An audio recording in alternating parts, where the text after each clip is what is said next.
Men are protectors. ഇതൊരു പൊതു സത്യമാണ്. എന്നാലും നിങ്ങൾ ഇതൊന്ന് മൈൻഡിലങ്ങ് വെച്ചോ. ഇനി ഞങ്ങൾക്കൊരു കഥ പറഞ്ഞുതരാം. ഈ കഥ നടക്കുന്നത് കുറെ കൊല്ലം മുന്നേ എന്റെ നാട്ടിലെ ഒരു ബസ് സ്റ്റോപ്പാണ് ഇതിന്റെ ഫ്രെയിം. ഈ ബസ് സ്റ്റോപ്പിൽ എന്റെ കുടുംബത്തിൽ നിന്നുള്ള ഒരു പെൺകുട്ടി ബസ് കാത്തുക. ബസ് വരുന്ന ബസ് സ്റ്റോപ്പിൽ നിർത്തുന്നില്ല, കുറച്ച് മുന്നോട്ടേക്ക് നിർത്തുന്നു. അപ്പൊ നമ്മൾ എന്ത് ചെയ്യണം? ഓടണം, അല്ലാണ്ട് ബസ് ബാക്കോട്ട് വരില്ലല്ലോ. വരുമോ? സ്വാഭാവികമായിട്ടും ഈ പെൺകുട്ടി ഓടുന്നു. ഇനി നമുക്ക് ഈ ഫ്രെയിം ഒന്ന് സൂം ഔട്ട് ചെയ്യാം. അപ്പൊ ഈ ഭവന മോളിലെ പട്ടീനെ പോലെ രണ്ട് നായ്ക്കളുണ്ട് ഈ ഫ്രെയിമിൽ. ഇവന്മാരി ഇവളെ കണ്ടിട്ട് പറയും, എടാ നോക്കടാ, കുലുങ്ങുന്ന നോക്കടാ. ഈ സാധനം നമ്മുടെ ശരീരത്തിനോട് അറ്റാച്ച് ആയിട്ടുള്ള രണ്ട് ബോഡി പാർട്ടുകളാണ്. ഇത് ഊരി വെച്ചിട്ടൊന്നും പോകാനുള്ള സെറ്റപ്പ് ഒന്നും നമ്മൾ ഇതുവരെ കണ്ടുപിടിച്ചിട്ടില്ല. കണ്ടുപിടിച്ചാലും അങ്ങനെ ചെയ്യാൻ ഉദ്ദേശിച്ചിട്ടില്ല. ഈ ഫ്രെയിം നമ്മൾ ഒന്നും കൂടി സൂം ഔട്ട് ചെയ്യുമ്പം എൻ്റെ കുടുംബത്തിലെ ഒരു പുരുഷൻ ഈ ഫ്രെയിമിലുണ്ട്. ആൻഡ് ഇങ്ങേരാണ് ഈ കഥേന്റെ ഫുൾ നറേറ്റർ. ഓക്കെ, ഇങ്ങനെ ഇതെല്ലാം കേൾക്കുന്നത്. അപ്പൊ നമ്മളായിരിക്കും ഷാജി കൈലസ് പടത്തിലെ പോലെ ഇങ്ങനെ നേരെ പറ്റിയ പിള്ളേരെ അടിച്ച് പിടിച്ച് എന്റെ കുടുംബത്തിലെ പെമ്പിള്ളേരെ തൊടുന്നോടെന്നൊക്കെ പറഞ്ഞ് മാൻ സീനാക്കും. സംഘടന ബൈ മാഫിയ ശശി പോട്ടെ.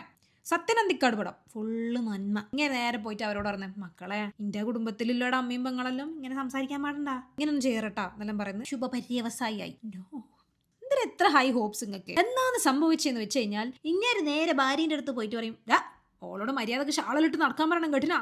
അതായത് ഈ പെൺകുട്ടി ഒരു ഫുൾ കുർത്തയും പാന്റുമാണ് ഇട്ടിട്ടുണ്ടായത്, ഷോൾ ഇട്ടില്ല. ഷോൾ എന്ന ഉപകരണം അവള് യൂസ് ചെയ്തില്ല എന്നുള്ളതാണ് ഈ സംഭവത്തിലെ ഫുള്ള് പ്രശ്നം. അതല്ലാണ്ട് ഈ ആണുങ്ങള് പെമ്പിളാറ് സെക്ഷലൈസ് ചെയ്യുന്നതിനും ഏതോ റാൻഡം പെൺകുട്ടീനെ നോക്കിയിട്ട് കോമന്റ് അടിക്കുന്നതും ഒന്നും പ്രശ്നമല്ല. That is their entitlement. പക്ഷെ ഇതൊരു നല്ല പ്രവണതയല്ല എന്ന് ഈ പറയുന്ന ആണുങ്ങൾക്ക് എല്ലാം അറിയാം. അല്ലെങ്കിൽ പിന്നെ ഇറ്റ്സ് ഓക്കെ, ആണുങ്ങളാകുമ്പോൾ അങ്ങനെയെല്ലാം പറയും, it's nothing offensive, let it slide എന്ന് പറഞ്ഞ് വിടാം. വിട്ടില്ലല്ലോ, വീട്ടിൽ പറ്റി ഭാര്യനോട് ചൂടായില്ലേ. Men are protectors. നിങ്ങൾ ഒന്ന് പ്രൊട്ടക്ട് ചെയ്യുന്നത് ഞാൻ നിങ്ങൾക്ക് പറഞ്ഞുതരാം. ഈ ആണുങ്ങൾക്ക് പെമ്പിളറെ സെക്ഷലൈസ് ചെയ്യാനുള്ള അവകാശങ്ങളാണ് നിങ്ങൾ പ്രൊട്ടക്ട് ചെയ്യുന്നത്. That is an unwritten bro code between you guys. അല്ലാണ്ട് പെമ്പിളറെ പ്രൊട്ടക്ട് ചെയ്തെന്ന് പറഞ്ഞിട്ട് ഇനി നടക്കരുത് പ്ലീസ്.